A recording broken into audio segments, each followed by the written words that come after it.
చూస్ country delight, live better. ఇప్పుడే country delight యాప్ని download చేసుకోండి. నమస్తే, వెల్కమ్ టు సుమన్ టీవీ. మాజీ ముఖ్యమంత్రి వైఎస్ జగన్మోహన్ రెడ్డి గారు ఒక సరికొత్త కార్యక్రమంతో ప్రజల ముందుకు వస్తూ ఉన్నారు. ఈ కూటమి ప్రభుత్వం ఎన్నికల్లో హామీలు ఇచ్చింది, మేనిఫెస్టోలో చాలా అంశాలు పొందుపరిచింది, చాలా హామీలు గుప్పించింది, కానీ సరిగా అమలు చేయట్లేదు. ప్రజలందరినీ కూడా కూటమి మోసం చేస్తుంది, చంద్రబాబు నాయుడు గారు మోసం చేస్తూ ఉన్నారు, ప్రజల్లోకి తీసుకెళ్ళండి. వాళ్ళు అప్పుడు ఎన్నికల సమయంలో ఇంటింటికి వెళ్ళి బాండ్లు ఇచ్చి మేము అమలు చేస్తాం ఈ హామీలు అని చెప్పి ఒక నమ్మకాన్ని కల్పించి ఆ నమ్మకాన్ని వమ్ము చేశారు. వాళ్ళకి తగిన బుద్ధి చెప్పాల్సినటువంటి అవసరం ఉంది. గ్రామాన ప్రజలందరూ కూడా ఆ హామీలకు సంబంధించి నిలదీయండి అని వైఎస్ఆర్ కాంగ్రెస్ పార్టీ నాయకులకు, శ్రేణులకు పిలుపునిచ్చినటువంటి పరిస్థితి ఉంది. జగన్మోహన్ రెడ్డి గారు చెప్తా ఉన్నారు, బాబు షూరిటీ భవిష్యత్తుకు గ్యారంటీ. ఇది చంద్రబాబు నాయుడు గారు ఎన్నికల సమయంలో ప్రతి నియోజకవర్గానికి, ప్రతి గ్రామానికి వెళ్ళి చేసినటువంటి వాగ్దానం. ఇప్పుడు ఈ నినాదం ఏమైంది అంటే బాబు షూరిటీ మోసం గ్యారంటీ అయింది అని జగన్మోహన్ రెడ్డి గారు చెప్తా ఉన్నారు. ఒకసారి మనం పరిశీలించాల్సినటువంటి అవసరం ఉంది. నిజంగా కూటమి ప్రభుత్వం పేలవంగా ఉందా? నిజంగా కూటమి ప్రభుత్వం చంద్రబాబు గారు నేతృత్వంలో సరిగా పనిచేయట్లేదా? ప్రజల నమ్మకాన్ని నిజంగానే వమ్ము చేసిందా? ప్రజలు అసంతృప్తిగా ఉన్నారా? ఈ కూటమి ప్రభుత్వం వద్దనుకుంటున్నారా? అసలు జగన్మోహన్ రెడ్డి గారు ఆయన ఎలాంటి హామీలు ఇచ్చారు? ఆయన ముఖ్యమంత్రి కాకముందు ఎలాంటి హామీలు గుప్పించారు? అవి ఎంతవరకు అమలు చేశారు? ఈ కూటమి ప్రభుత్వం ఏం చేస్తుందో ఒక్కసారి మనం మాట్లాడుకోవాల్సినటువంటి అవసరం ఉంది. జగన్మోహన్ రెడ్డి గారు రోడ్ల మీదకు వచ్చి ఒక హింసను ప్రేరేపించే విధంగా ఆయన పర్యటనలు మనం చూస్తున్నాం. జనాలు చచ్చిపోతూ ఉన్నారు.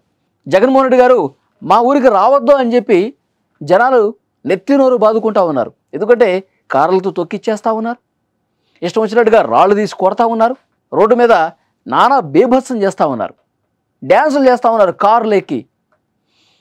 సో ఇంత రచ్చ జరుగుతున్నటువంటి నేపథ్యంలో ప్రజలందరూ చాలా అసంతృప్తిగా ఉన్నారు జగన్మోహన్ రెడ్డి గారి పర్యటన పట్ల. సో నిజంగా ఈ హామీల గురించి ఒకసారి మనం మాట్లాడుకుంటే, జగన్మోహన్ రెడ్డి గారు ఎన్ని హామీలు ఇచ్చారు? తెలుగుదేశం పార్టీ వాళ్ళు ప్రస్తుతం జగన్మోహన్ రెడ్డి హామీలకు సంబంధించి ఒక వీడియోని తెగ వైరల్ చేస్తూ ఉన్నారు. ఆయన ఎన్ని హామీలు ఇచ్చారు, ఆయన ముఖ్యమంత్రి తర్వాత అసలు ఏమన్నా అమలు చేసినటువంటి పరిస్థితి ఉందా? 99 హామీలు, 99 మోసాలంటూ ప్రచారం జరుగుతుంది జగన్మోహన్ రెడ్డి గారి విషయానికి సంబంధించి. ఒక్కసారి నేను మొత్తం ఆ 99 హామీలు ఆయన ఏమి ఇచ్చాడు, ఎన్ని అమలు చేశారు ఏంటి అనేది కూడా నేను 99 చెప్పనండి. 99 చూపిస్తే కనుక చాలా సమయం అయిపోతుంది. కానీ మచ్చుక్కు కొన్ని మాత్రం వినిపిస్తాను. అవి ఎంతవరకు జగన్మోహన్ రెడ్డి గారు అమలు చేశారనేది ఇది వింటే మీకు అర్థమైపోతుంది. ఒక్కసారి వినండి. 2024 ఎన్నికలు జరిగే నాటికి మందనేది లేకుండా చేసిన తర్వాతనే ఓట్లు అడుగుతానని, మందనేది లేకుండా చేసేస్తున్నారు అంటే మద్యపాన నిషేధం చేస్తున్నారు. ఏం చేశారు? పెద్ద మద్యం కుంభకోణమే చేసి వేల కోట్ల రూపాయలు దోచేసినటువంటి పరిస్థితి ఉంది. ప్రతి అక్కకు చెల్లమ్మకు నేను మాటిస్తా ఉన్నా, 25కి 25 ఎంపీ స్థానాలు మనమే తెచ్చుకుందాం. ఆ తర్వాత ప్రత్యేక హోదా ఎలా రాకుండా పోతుందో కూడా మరి 5 సంవత్సరాలు ప్రత్యేక హోదా వచ్చిందా జగన్మోహన్ రెడ్డి గారు? చెప్పాలి మీరే. చూస్తామని చెప్పి కూడా చెప్పండి. కొడుకులకు, బలహీన వర్గాలకు, కష్టపడే వాళ్ళందరికీ కూడా 45 ఏళ్ళకి పెన్షన్ వచ్చేట్టుగా చేస్తాను అని చెప్పి చెప్తా ఉన్నాను. 45 సంవత్సరాలకు పెన్షన్ ఇచ్చారండి జగన్మోహన్ రెడ్డి గారు? పెన్షన్ ఇచ్చారా? అసలు పెన్షన్ మీరు 250 రూపాయలు, 250 రూపాయలు ఇట్లా పెంచుకుంటూ సరిగా అమలు చేయాలి మీరు పెన్షన్. కానీ ఈ కూటమి ప్రభుత్వం అధికారంలోకి వచ్చిన తర్వాత 4000 రూపాయలు 1వ తారీఖు రాగానే మీ వాలంటీర్లు లేకుండానే 4000 రూపాయలు టంచనగా పెన్షన్ ఇస్తుంది కదా ఈ కూటమి ప్రభుత్వం. గవర్నమెంట్ లో ఖాళీగా ఉన్న మొత్తం 2,30,30,000 ఉద్యోగాలు రిలీజ్ చేస్తాను అని చెప్పి మీ అందరికీ కూడా ఉద్యోగాలు బాగానే భర్తీ చేశారు జగన్మోహన్ రెడ్డి గారు. ప్రతి సంవత్సరం జనవరి 1వ తారీఖున ప్రభుత్వ ఉద్యోగాల భర్తీకి క్యాలెండర్ కూడా విడుదల చేస్తాను అని చెప్పి అసలు ఉద్యోగాలు వచ్చిన పరిస్థితి ఉందండి. ప్రభుత్వ ఉద్యోగులు, అసలు ప్రభుత్వ ఉద్యోగుల కష్టాలు చూస్తే అన్నీ కావు. అసలు వాళ్ళ కోసం సమకూర్చినటువంటి డబ్బులను కూడా ప్రభుత్వం వేరే కార్యక్రమాలకు వాడేసుకుంది. వాళ్ళ బాధ అంత ఇంత కాదు. ఇక కొత్త ఉద్యోగాలు అంటారా, జాబ్ క్యాలెండర్ అంటారా, అస్సలు ఎవరన్నా పట్టించుకున్నారా? మీరు ఉద్యోగ కల్పన చేస్తానని చెప్పి అది ప్రభుత్వ పరంగా కావచ్చు, ప్రైవేట్ పరంగా కావచ్చు, అసలు మెగా డిఎస్ అయితే అసలు ఊసేలేదు. కళ్ళు కాయలు కాసేలా టీచర్ పోస్టుల కోసం వెయిట్ చేసిన వాళ్ళు చూసినటువంటి పరిస్థితి. ఇక ప్రైవేట్ ఉద్యోగాలు అంటారా, ఉన్న పరిశ్రమలో బయటకు పోతా ఉన్నాయి, ఒక్క ఉద్యోగం రాని పరిస్థితి. అధికారంలోకి వచ్చిన తర్వాత మెగా డిఎస్సి పెడతామని చెప్పి ప్రతి పిల్లాడికి చెప్తా ఉన్నా. ఇప్పుడు కూటమి ప్రభుత్వం వచ్చిన తర్వాత మెగా డిఎస్సి ఇప్పుడు అమలవుతా ఉంది. జగన్మోహన్ రెడ్డి గారు మీ 5 సంవత్సరాల కాలంలో ఏం లేదు. మనం అధికారంలోకి వచ్చిన వారంలో చేపించేస్తాను అన్న, దాని గురించి పక్కన పెట్టి ప్రతి గవర్నమెంట్ ఉద్యోగస్తునికి నేను మాటిస్తా ఉన్నాను, నాది బాధ్యత అని చెప్తా ఉన్నాను, వారంలో చేయిస్తానని చెప్పి మీ అందరికీ హామీ ఇస్తా ఉన్నాను. ప్రతి ఉద్యోగస్తుడికి కూడా ఇంటి స్థలాలు ఇస్తాము, ఇల్లు కట్టిస్తాను అని చెప్పి ప్రతి ఉద్యోగస్తుడికి చెప్తా ఉన్నా.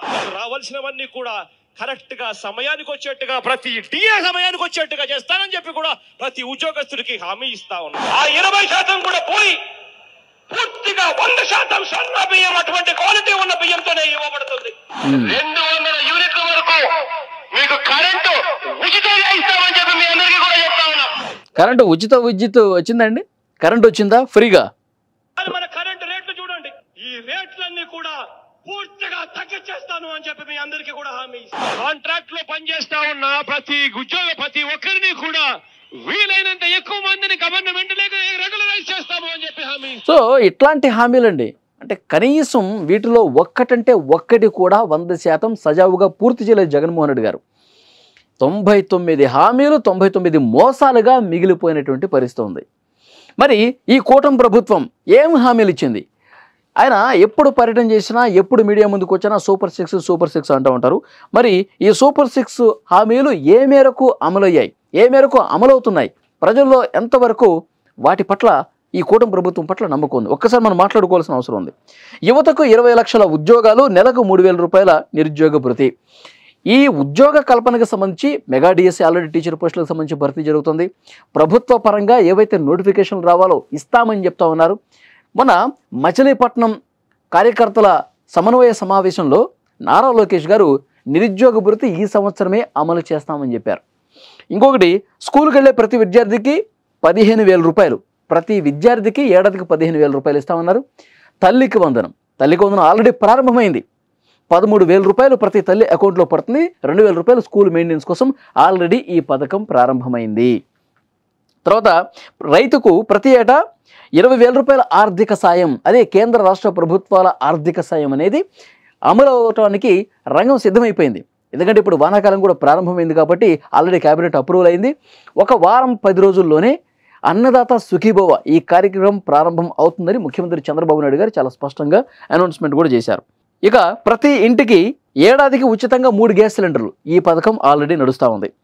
మహిళలకు ఉచిత బస్సు ప్రయాణం ఆగస్టు 15వ తారీఖు నుంచి ఎట్టి పరిస్థితుల్లో ప్రారంభమవుతుందని ముఖ్యమంత్రి చంద్రబాబు నాయుడు గారు అధికారికంగా చాలా స్పష్టమైన ప్రకటన చేశారు. ఇక చివరిది, ప్రతి మహిళకి 1,500 రూపాయలు, 19 సంవత్సరాల నుంచి 59 సంవత్సరాలకు ఇది అమలు కావాల్సి ఉంది. దీని మీద ప్రభుత్వం కసరత్తు చేస్తూ ఉంది. ఇది ఈ సూపర్ 6 అన్నింటిలో కూడా ఆల్రెడీ 3 అమలవుతున్నాయి, మరొక 3 కూడా అమలు కావటానికి సిద్ధంగా ఉన్నాయన్నది చాలా స్పష్టంగా దీన్ని బట్టి మనం అర్థం చేసుకోవచ్చు. సో ఇప్పుడు ఇక్కడ క్లియర్గా ఒక విషయం మాట్లాడుకోవాలి. కూటమి ప్రభుత్వం ఇచ్చినటువంటి హామీల పట్ల ప్రజల్లో నమ్మకం ఉంది. ఎందుకంటే 1 సంవత్సరం ఏడాది పాలన పూర్తయింది. బడిబడిగా ఒక్కొక్క హామీని అమలు చేసుకుంటూ ఉన్నారు. ఇచ్చినటువంటి హామీలు అమలు చేసుకుంటూ ఒకవైపు మీరు ఏదైతే విధ్వంసం చేశారో, రాష్ట్రాన్ని పూర్తిగా నాశనం చేసినటువంటి పరిస్థితి ఉంది. రాజధాని లేకుండా చేశారు, పోలవరం నిర్మాణం లేకుండా చేశారు, పరిశ్రమలు రాకుండా చేశారు, ఉద్యోగాలు లేకుండా చేశారు, విపరీతంగా దాడులు జరిగినటువంటి పరిస్థితి ఉంది. వెనకబడినటువంటి జిల్లాలను పూర్తిగా గాలి కుదిలేసిన పరిస్థితుంది, రోడ్లు పూర్తిగా కొట్టుకుపోయిన పరిస్థితుంది. సో ఈ విధ్వంసం నుంచి తేరుకొని ఇప్పుడిప్పుడే మెల్లగా రాష్ట్రం కుదుటపడి అభివృద్ధి దిశగా ముందుకు పోతుంది. సో అందుకే ఇప్పుడు ఈ 1 year కాలం కూడా ఈ హామీలు అమలు చేయడానికి ఎందుకు సమయం తీసుకుంటున్నారంటే, రాష్ట్రాన్ని ఒక పక్కన గాడిని పెట్టాలి, మరో పక్కన ఇచ్చిన హామీలు అమలు చేయాలి. మొత్తం కలిసికట్టుగా కూటమి ప్రభుత్వం సమన్వయంతో పనిచేసుకొని మీరు చేసినటువంటి ఆ విధ్వంసాన్ని ఒకవైపు కరెక్ట్ చేసుకుంటూ ఇంకొక వైపు హామీలు అమలు చేసుకుంటూ పోవడానికి సమయం పడుతుంది. డెఫినెట్గా ఏదైనా ఒక ఇంట్లో ఏదైనా చిన్న సమస్యలు ఉన్నాయంటే సెటరేట్ కావాలంటేనే కొంత సమయం పడుతుంది. ఇది ఒక రాష్ట్రం, కోట్ల మంది ప్రజలు, అనేక జిల్లాలు, ఆ జిల్లాల్లో ఉన్నటువంటి సమస్యలు, ఇవన్నీ కూడా సెటరేట్ చేసుకోవడానికి, అభివృద్ధి పథాన ముందుకు పోవడానికి డెఫినెట్గా కొంత సమయం పడుతుంది. ఆ సమయం తీసుకునే కేంద్ర ప్రభుత్వ సహకారంతో కూడా ఈ కూటమి ప్రభుత్వం అన్ని హామీలు అమలు చేస్తుంది అని ప్రజల్లో కూడా ఒక నమ్మకం ఉంది. సో డెఫినెట్గా ఇప్పుడు మీరు ప్రజల్లోకి వెళ్ళి చంద్రబాబు నాయుడు మోసం గ్యారంటీ అని మీరు గ్రామాన తిరిగినా ప్రయోజనం లేదు. ఎందుకంటే మీరు ఎలాంటి రాజకీయం చేస్తున్నారు, మీ ప్రభుత్వం ఏ విధంగా పనిచేసిందో ప్రజలు చూశారు, రాష్ట్రాన్ని ఎట్లా గాలి కుదిలేశారో ప్రజలు చూశారు. సో డెఫినెట్గా మీరు ఎలాంటి కార్యక్రమం తీసుకున్నా అది ప్రజలు దాన్ని తిరస్కరించే అవకాశం ఉందని చెప్పి తెలుగుదేశం పార్టీ నాయకులు, జనసేన పార్టీ, బీజేపీ నాయకులు చెప్తా ఉన్నారు. సో డెఫినెట్గా చూద్దాం, ప్రభుత్వంలో ఉన్నటువంటి ఈ పార్టీలు చెప్పినట్టుగా వైఎస్ఆర్ కాంగ్రెస్ పార్టీని విమర్శించినట్టుగా ప్రజల్లో కూడా అలాంటి భావనే ఉందా, లేదంటే వీళ్ళు తలకెత్తుకున్నటువంటి ఈ కార్యక్రమం పట్ల ఏమైనా సానుకూల ప్రభావం ఆ పార్టీకి కనిపిస్తుందా? భవిష్యత్తులోనే తెలుస్తుంది. Thank you very much. మీరేమనుకుంటున్నారో కామెంట్ బాక్స్లో తెలియజేయండి. కూటమి ప్రభుత్వం పూర్తిగా హామీలు గాలి కుదిలేసింది అంటున్న జగన్మోహన్ రెడ్డి గారి విమర్శ మీద, జగన్మోహన్ రెడ్డి గారు చేస్తున్నటువంటి ఈ ఆరోపణల మీద కామెంట్ రూపంలో తెలియజేయండి. Thank you.